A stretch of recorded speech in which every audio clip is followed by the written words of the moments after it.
오늘 말씀의 제목은 하나님의 최종 목표입니다. 하나님의 최종 목표입니다.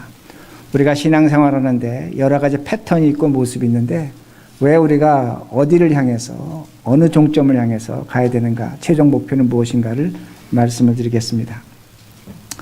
우리는 생각을 합니다. 사람은 생각을 합니다. 근데 사람의 생각은 사람마다 다 다릅니다. 어떤 똑같은 것을 보고 사람은 서로 다르게 생각을 합니다. 여러분, 지금 옆에 스테인 글라스가 이렇게 아름답게 지금 이렇게 햇빛에 비춰지고 있습니다.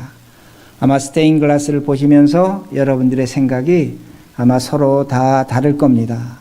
어떤 분은 참 빛이 아름답다, 작품이 좋다 이렇게 생각하시고, 어떤 분은 십자가에 이렇게 방점을 찍으실 것이고, 또 어떤 분은 보시면서 저거 돈이 얼마나 들었을까 아마 이런 생각도 하실 것입니다. 사람은 똑같은 것을 보지만 서로 다른 생각을 합니다. 그러나 우리가 저 스테인 글라스를 만든 작가의 말을 들어본다면 저 작품이 갖고 있는 의미와 상징성을 우리가 알게 됩니다. 작가가 우리에게 설명해 줄 때 저 작품은 어떤 것이라는 것을 우리들이 알게 됩니다. 아마 기억하시겠지만 지금 저 작품을 보면 11개의 불규칙한 보라색 돌이 있습니다. 11개가 불규칙합니다. 그 보라색은 11개, 즉 예수님의 11제자를 의미하고 우리가 제자로서 12번째 제자로서 세상에서 살아나가야 된다는 그런 의미가 있습니다. 또 하나는 11개의 그 보라색 돌은 빛의 씨앗입니다. 빛을 받아서 씨앗이 되는데 하나님의 빛을 받아서 우리가 세상에 나가서 어두운 세상에 빛의 사람으로 살자는 그런 의미가 있습니다. 작가가 설명해 줄 때 우린 저 스테인 글라스의 의미를 이해하고 또 잘 그 해석을 하게 됩니다. 마찬가지라는 겁니다. 오늘도 하나님께서 우리를 창조하셨습니다. 우리를 하나의 작품으로 만드셨습니다. 하나님이 우리를 무엇 때문에 작품으로 만드셨는가입니다. 물론 이 세상에서 우리들이 하나님의 뜻대로 살아야 되고 또 하나님이 주신 은혜와 말씀으로 풍성하게 살아야 될 그럴 이유가 있습니다. 그러나 하나님께서 우리를 이 세상에 만드신 최종적인 목표가 있다는 겁니다. 이유가 있다는 겁니다. 우리가 그것을 이해해야 된다는 겁니다. 그래야만 우리의 신앙생활이 헛되지 않고 힘들지 않고 오늘 우리에게 찾아오는 어려움과 또 시련을 우리가 잘 견뎌낼 수 있다는 겁니다. 그 최종 목표가 있는데 그 최종 목표가 오늘 하나님께서 우리를 이 땅의 사람으로 만드신 이유와 목적이라는 겁니다. 그걸 우리가 오늘 알아야 된다는 겁니다. 오늘 시편 124편은 오늘 이것을 우리에게 분명하게 뚜렷하게 말씀해 주고 있습니다. 시편 124편은 다윗의 시입니다. 다윗의 시인데 이렇게 1절에 말씀합니다. 이스라엘은 이제 말하기를 여호와께서 우리 편에 계시지 아니하셨더라면 우리가 어떻게 하였으라. 이 말씀을 보시면 다윗이 뭐라고 얘기하냐면 하나님이 과거에 우리와 함께 하셨다는 겁니다. 그러기에 오늘 우리가 이렇게 지낼 수 있다는 겁니다. 하나님이 만약에 그때 우리와 함께 하지 않으셨다면 우리는 어떻게 됐을까 한번 생각해 보라는 그런 의미가 됩니다. 그럼 우리는 이 말씀을 어떻게 섣부르게 해석하냐면 하나님이 과거에 다윗과 함께 하셨구나. 우리는 그렇게 생각합니다. 근데 여러분, 다윗의 시를 공부해 보면 그렇지 않습니다. 하나님은 다윗과 함께 하지 않으셨습니다. 오늘 시점에서 보면 과거에 다윗은 하나님이 함께 하셨다고 하지만 다윗의 시를 우리가 잘 보면 하나님은 다윗과 함께 하지 않으셨다는 겁니다. 시편 13편을 보면 다윗은 하나님이 나에게 얼굴을 숨기셨다고 하나님을 원망하고 있습니다. 22편에 보면 다윗은 하나님께서 나의 기도에 응답하지 않으신다는 겁니다. 내가 그렇게 간절히 기도했는데 하나님이 내 기도에 응답하지 않으십니다. 그렇게 얘기합니다. 시편 35편을 보면 하나님이 원수의 손에 나를 맡기셨다는 겁니다. 그러게 나는 망하고 있다고 얘기하는 겁니다. 다윗은 분명히 과거에 하나님이 자신과 함께 하지 않았습니다. 근데 다윗은 지금 오늘 시편을 통해서 뭐라고 얘기하냐면 그때에 하나님이 함께 하셨다는 겁니다. 굉장히 아이러니한 겁니다. 이해하기 쉽지 않다는 겁니다. 여러분, 다윗이 하나님께 기도합니다.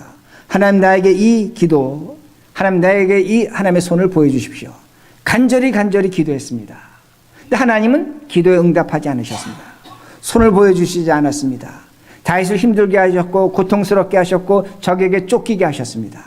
근데 다윗이 나중에 보니까 내가 적에게 쫓기고 내가 적에 의해서 고통당하고 어려움당하고 하나님이 내 기도 들어주지 않은 것이, 그것이 하나님이 함께 하셨다는 겁니다. 하나님의 응답이라는 겁니다. 하나님의 은혜라는 겁니다. 이걸 다윗이 지금 고백하고 있는 겁니다. 오늘 마찬가지입니다. 오늘도 우리 각자가 오늘 현재 오늘의 삶 속에 하나님께 간절히 기도하는 것이 있습니다. 하나님의 손을 구하고 있습니다. 하나님, 저를 저 원수의 손에서, 악의 손에서 저를 구해 주십시오. 그렇게 기도하고 있습니다. 근데 하나님 침묵하십니다. 대답하지 않으십니다. 전혀 도움을 주지 않습니다. 그러게 우리는 현재 어떻게 생각하고 있냐면 하나님이 나를 버리셨구나. 그러게 다윗처럼 원망하고 슬퍼하며 괴로워합니다. 그런데 성경은 가르쳐 주는 겁니다. 하나님은 지금 너가 기도하는 것 이상으로 응답하고 계신다는 겁니다. 너가 소원하는 것 이상으로 하나님은 역사하신다는 겁니다. 그건 네가 이 다음에 미래에 너는 그것을 보게 될 것이라는 겁니다. 이걸 다윗이 고백하는 겁니다.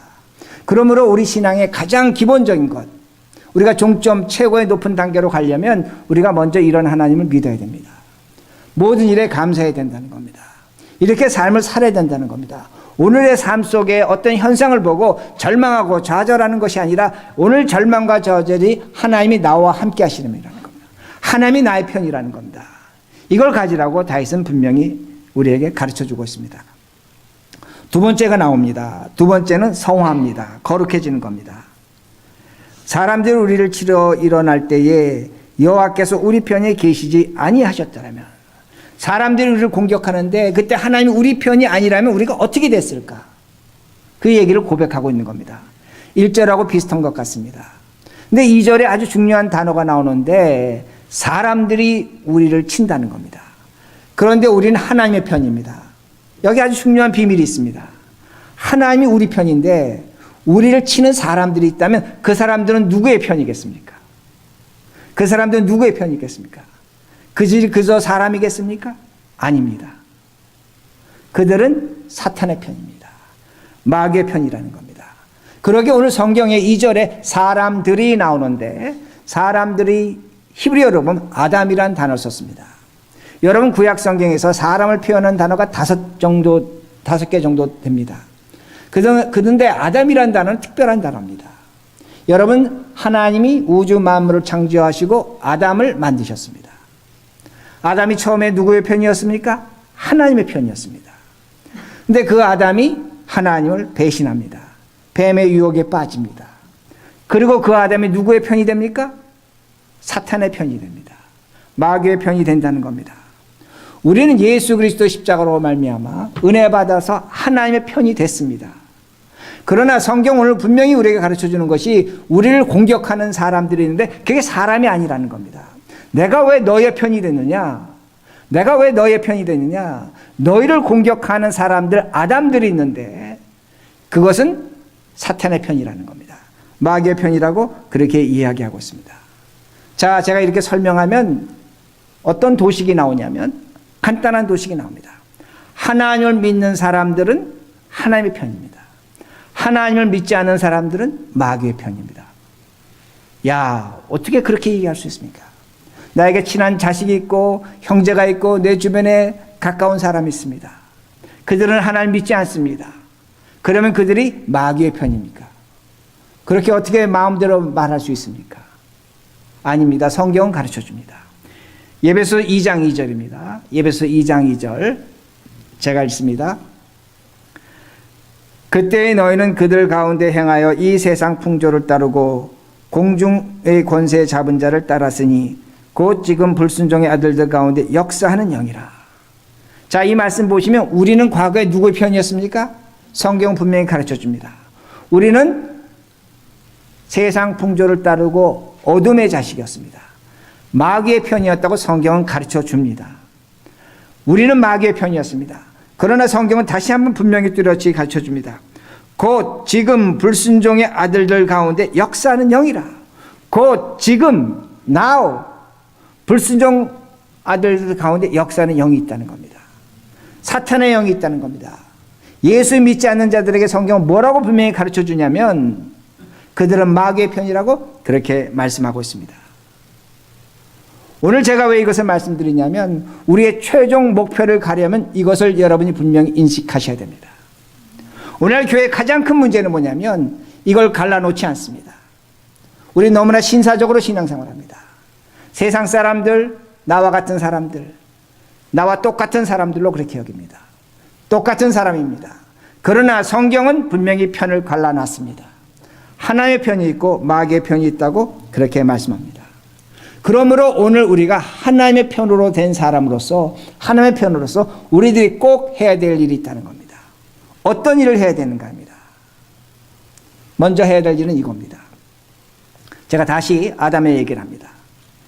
하나님께서 아담을 만드시고 그 아담을 만들어 놓은 다음에 사탄이 찾아왔습니다. 사탄이 찾아와서 너 선악과를 먹어라. 선악과를 보니까 먹음직스럽고 보암직스럽다고 얘기합니다. 선악과를 볼 때 탐심이 생긴 겁니다. 욕심이 생긴 겁니다. 그리고 이렇게 속삭입니다. 너가 하나님과 같이 될 수 있다. 너가 하나님과 같이 될 수 있다. 교만을 심어줍니다. 배신을 심어줍니다. 아담이 이것에 넘어갔습니다. 사단의 편이 됐습니다. 그러므로 아담의 심성에 있는 것이 뭐냐면 교만입니다. 탐심입니다. 탐욕입니다. 배신입니다. 근데 아담의 자손들이 있었습니다. 카인과 아벨이 있었습니다. 카인과 아벨이 하나님 앞에 제사드리다 카인이 아벨을 죽입니다. 살인의 사건이 있다는 겁니다. 성경 우리에게 분명히 보여줍니다. 마귀의 편에 된 사람에게 그 마음밭이 있는데 그 마음은 뭐냐? 배신이라는 겁니다. 질투라는 겁니다. 교만이라는 겁니다. 미움이라는 겁니다. 분노라는 겁니다. 살인이라는 겁니다. 이것을 인간의 감정이라고 그렇게 얘기합니다. 이걸 성경은 죄라고 얘기합니다. 성경 우리에게 분명히 가르쳐 줍니다. 우리 자신 스스로 알고 있습니다. 여러분이 죄를 이길 수 있습니까? 여러분, 우리가 죄를 이길 수 있습니까? 우린 죄를 이기지 못합니다. 여러분이 미움을 이기십니까? 여러분이 분노를 이기십니까? 여러분이 어떤 질투를 이기십니까? 우리는 이기지 못합니다. 그러기에 성경은 분명히 가르쳐 주는 게 뭐냐면 우리는 죄를 이길 수 없고 이길 수 있는 것은 오로지 하나님 한 분이라고 말씀하십니다.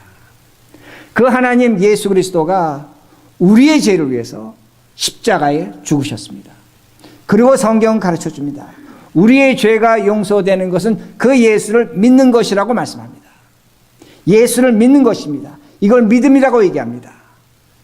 그리고 우리가 믿을 수 있는 그 사실 자체는 우리의 힘과 공로가 아닌 하나님의 은혜라고 분명히 그렇게 가르쳐 줍니다. 믿음은 은혜로만 가르쳐 주는 겁니다. 그러기에 오늘도 우리가 신앙생활하면서 예수 그리스도의 품성, 사랑과 자비와 인내와 용서와 온유와 충성과 겸손 같은 그런 품성을 가지라고 성경은 우리에게 요구하고 있습니다. 오늘 우리가 그런 품성을 가져야 된다는 겁니다. 그럼 우리 이렇게 질문할 수 있습니다. 아니 왜 예수 믿는 사람만 그런 품성을 갖고 있습니까?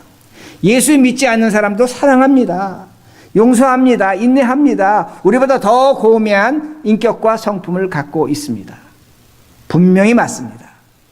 세상 사람도 우리보다 더 훌륭한 인내심과 고귀한 성품을 갖고 있고 우리보다 더 용서 잘하고 더 많은 사랑을 합니다. 그러나 문제가 생깁니다. 어디서 문제가 생기냐면 죄의 해결이라는 방법에 문제가 생긴다는 겁니다. 세상 사람도 깨끗하게 살기로 합니다. 거룩하게 살기로 원합니다. 그러나 그렇게 사는 것이 결코 쉽지 않기에 세상 사람들도 양심의 고통이 있습니다. 죄에 대한 고통이 있다는 겁니다. 세상은 그걸 어떻게 풉니까? 자신이 자신을 용서합니다. 스스로 정당화합니다. 어떤 상황 윤리를 대해서 나는 그때 잘못했지만 그럴 수밖에 없다고 변명하는 겁니다. 그렇지 않으면 자신의 죄를 세상 사람들이 용서하지 못하면 좀 극단적인 경우에는 자신의 목숨을 빼앗습니다. 이것이 세상의 죄를 해결하는 방법이란 그 말씀이 됩니다.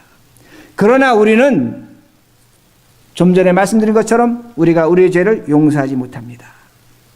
우리는 예수 그리스도의 십자가 은혜로 우리의 죄가 용서됐다고 믿고 사는 겁니다. 그런데 문제는 뭐냐면 오늘날 많은 교인들이 하나님의 은혜를 이해하지 못합니다. 어떻게 이해하고 있냐면 나는 용서받았는데 나는 그래도 죄인이라는 겁니다. 하나님 앞에 죄인이라는 겁니다. 어떤 분들은 나는 용서받았기 때문에 나는 더 이상 죄인이 아니라고 그렇게 생각을 합니다. 극단적 성향을 갖는다는 겁니다. 나는 죄인입니다. 그렇지 않으면 나는 더 이상 죄가 없는 의인이다, 그렇게 생각한다는 겁니다. 그러나 우리는 죄인도 되고 의인도 된다는 겁니다. 분명히 이것은 성경이 우리에게 가르쳐 주는 겁니다. 오늘도 우리는 하나님 앞에 있지만 죄인도 되고 의인도 된다는 겁니다. 왜 그렇게 되는가입니다. 성경에 나오는데 세례 요한이 예수님이 오실 때 이렇게 얘기합니다. 회개하라, 천국이 가까이 왔다. 회개하지 않는 자마다 나무에 도끼가 있는 것처럼 찍어서 불에 던지우랴. 세례 요한은 인간을 죄인으로 봤습니다. 그런 인간을 죄인으로 받기에 회개하지 않으면 불에 던지운다는 겁니다. 심판으로 봤습니다. 그러나 예수님은 그렇지 않으셨습니다. 세리장 삭개오가 있었습니다. 뽕나무로 올라갔습니다. 예수님께서 내려오라고 하십니다. 내가 너희 집에 들어가야겠다. 그때 삭개오가 회개합니다. 주님, 내가 도둑질한 것이 있다면 그 도둑질한 걸 갚겠나이다. 그때 예수님께서 그를 의롭게 여기십니다. 너가 아브라함의 자손이라, 이렇게 말씀하십니다. 세례 요한과 예수님의 차이는 뭐냐면 예수님은 죄인을 의인으로 만드시는 분입니다. 죄인을 의인으로 만드신다는 겁니다. 그러나 세례 요한은 사람은 죄인을 죄인으로 만들 수밖에 없다는 겁니다. 우리가 믿는 예수 그리스도는 우리를 무엇으로 만드시냐면 죄인에서 의인으로 만드신다는 말씀이 됩니다. 그러기에 여러분들이 예수 그리스도의 십자가를 새롭게 이해하자는 겁니다. 제가 몇 차례 말씀드렸습니다. 여기 십자가가 있습니다. 십자가 밑에서 십자가를 통해서 우리가 하나님을 바라보면, 우리가 십자가를 통해 하나님 바라보면 우리는 뭐가 됩니까? 죄인입니다. 분명한 죄인입니다. 그러나 하나님이 십자가를 통해서 우리를 바라보면 우리는 의인입니다. 이것이 우리에게 주어진 소망이라는 겁니다. 우리는 죄인도 되고 의인도 된다는 겁니다. 그러므로 제가 여러분들에게 부탁드리고 싶은 건 뭐냐면 너무나 깊은 죄책감에 빠지지 말라는 겁니다. 신앙생활 하면서 목사님, 내가 20년 전에 이런 죄를 졌습니다. 이 죄가 지금도 저를 짓누르고 있습니다. 이거 하나님의 은혜를 무시하는 겁니다. 하나님은 그 죄를 용서하셨습니다. 믿음으로 용서하셨다는 겁니다. 기억조차 하지 말라는 겁니다. 하나님도 기억하시지 않는 걸 사람이 기억하고 그걸 괴로워합니다. 이건 우리가 의인됨을 모르는 겁니다. 그러나 동시에 우린 죄를 너무나 가볍게 여겨서도 안 됩니다. 못할 짓을 했습니다. 잘못했습니다. 우린 기도하고 이렇게 얘기합니다. 하나님이 내 죄를 용서하셨습니다.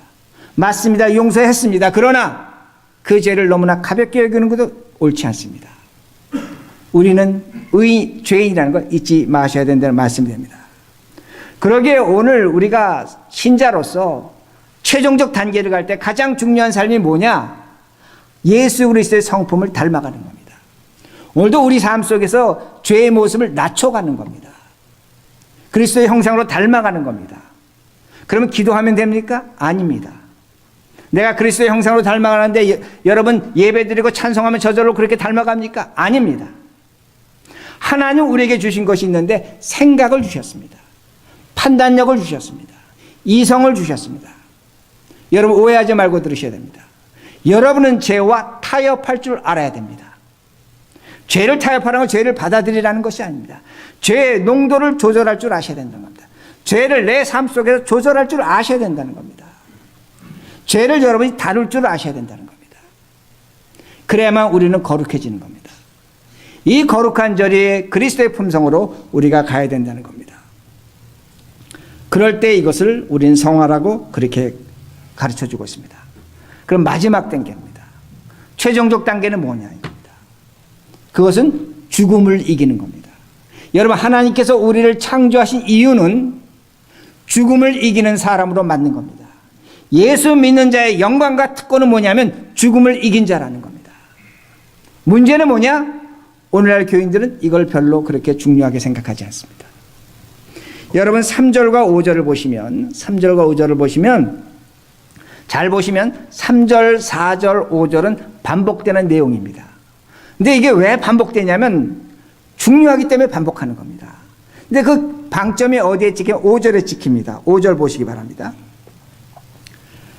그때 넘치는 물이 우리 영혼을 삼켰을 것이라 할 것이로다. 넘치는 물이 우리 영혼을 삼켰다 말합니다.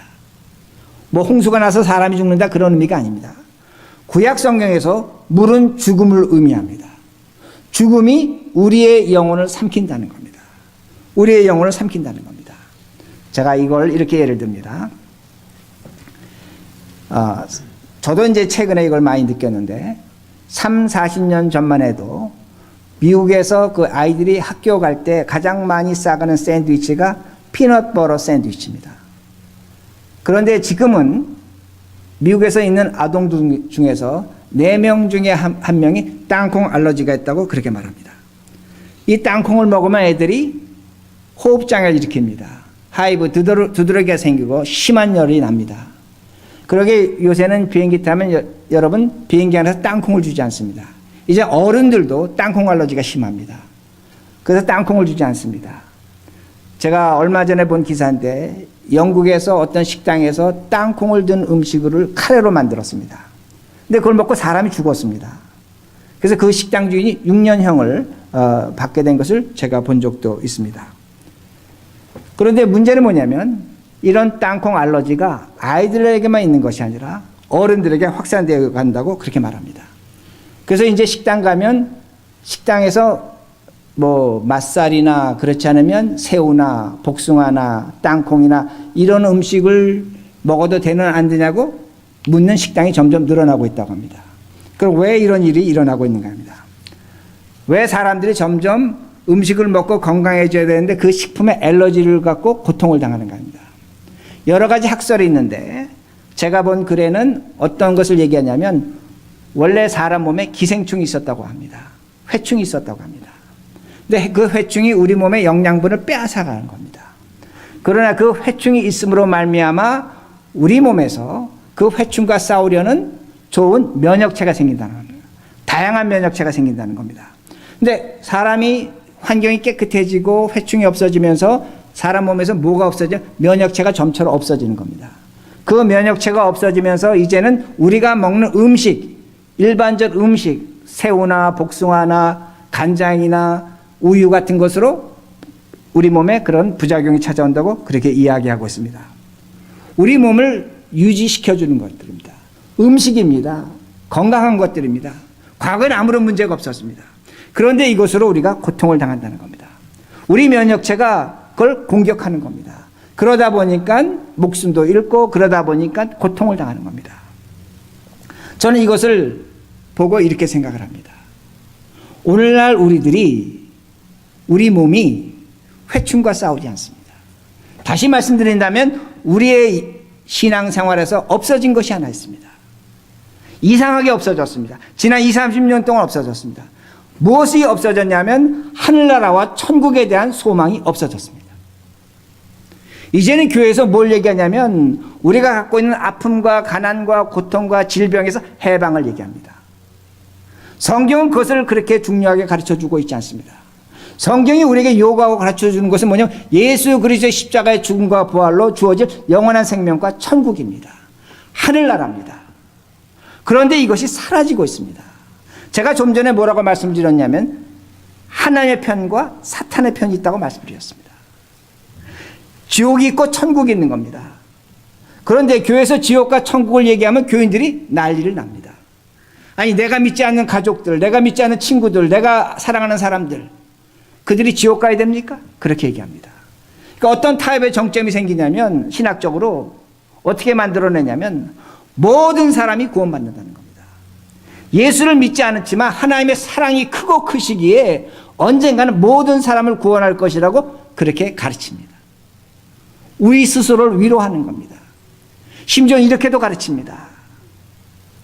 예수를 믿지 않으면 하나님의 편이 아니기 때문에 지옥은 갈 것이다. 그러나 지옥 가서 고통당하는 걸 하나님이 그 사랑으로 참으시겠느냐. 지옥은 잠시 있을 것이라는 겁니다. 영원하지 않을 것이라고 합니다. 지옥은 없어질 것이라고 그렇게 얘기합니다. 무엇을 말하고 있습니까? 신앙의 본질적 핵심이 타협되고 있는 겁니다. 사라지고 있는 겁니다. 우리가 예수 믿는 이유는 딱 하나입니다. 예수 그리스도로 말미암아 구원과 생명이고 영원한 하늘나라입니다. 이것이 없어지는 겁니다. 그러고 나니까 뭐가 없어지는 것 같냐면 우리 몸에 회충이 없어지는 것 같습니다. 회충이 없어져서 뭐가 없어졌습니까? 면역체가 없어진 겁니다. 면역체가 없어지다 보니까 뭐가 크게 문제가 되냐면 아픔과 가난과 질병과 고통과 인간관계 문제가 이것이 큰 문제로 다가서는 겁니다. 이것이 오늘날 교인들의 가장 큰 문제입니다. 그러나 여러분 생각해 보시기 바랍니다. 사람이 인생을 살면서 어떻게 병이 없습니까? 어떻게 가난이 없겠습니까? 어떻게 실패가 없겠습니까? 어떻게 눈물이 없겠습니까? 고통이 없겠습니까? 사람 살면 이건 지극히 당연한 겁니다. 당연히 찾아오는 겁니다. 저는 어떻게까지 이해할 수 있냐면 우리가 먹는 매일의 음식이라는 겁니다.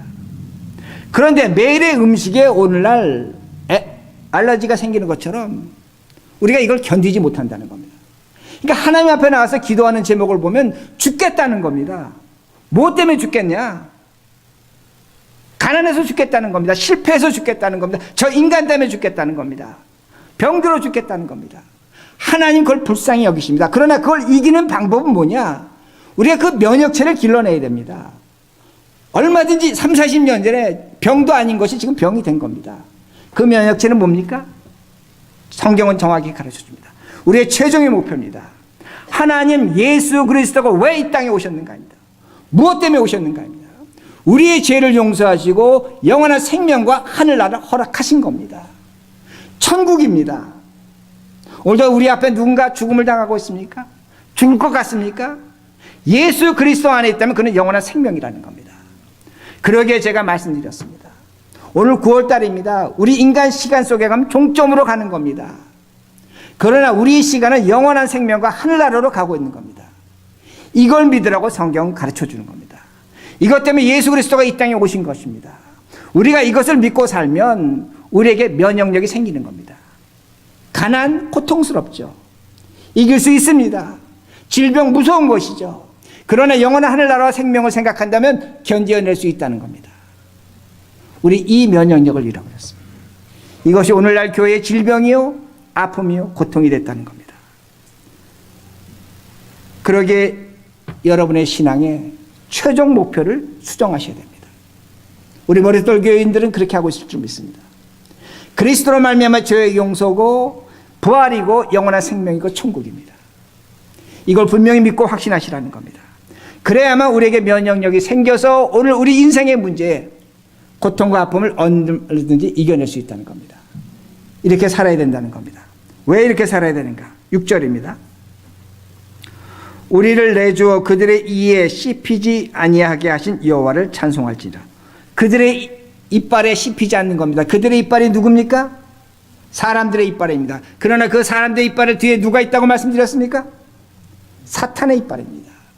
마귀의 이빨입니다. 그러기에 시편 기자는 찬송하는 겁니다. 하나님 감사합니다. 내가 저 사망 죽음의 이빨에 씹히지 않는다는 겁니다. 마귀의 이빨에 씹히지 않는다는 겁니다. 나는 영원한 생명과 승리의 자리에 있다고 그렇게 이야기합니다. 7절 우리 영혼이 사냥꾼의 올무에서 벗어난 새같이 되었나니 올무가 끊어짐으로 우리가 벗어났도다. 새가 사냥꾼에게 잡히면 죽는 겁니다. 그러나 우리는 더 이상 죽지 않는다는 겁니다. 아멘. 우리는 영원한 생명과 천국에 있다는 겁니다. 그러기에 사냥꾼의 올무에서 벗어난 새라고 말씀하는 겁니다. 이걸 가지시라는 겁니다. 이걸 믿으시라는 겁니다. 이걸 믿으면 우리는 하나님께 주신 항체가 생깁니다. 면역체가 생깁니다. 오늘 우리가 갖고 있는 삶의 고통과 아픔과 시련과 질병과 고민을 얼마든지 이겨냅니다. 이 시를 기억하시기 바랍니다. 그러기에 오늘도 우리가 하루를 살면서 다시 한번 생각해야 됩니다. 저 스테인글라스를 보실 때마다 여러분 생각하셔야 됩니다. 작가가 의도한 것이 저기 있다는 겁니다. 우리 그걸 알았습니다. 이제 여러분 아십니다. 내가 왜 예수 믿어야 되고 왜 예배를 드려야 되고 왜 교회에 나와야 되는가? 오로지 하나입니다. 오로지 하나입니다. 영원한 생명과 천국입니다. 그러기에 하나님이 십자가에서 예수 그리스도가 죽으셨습니다.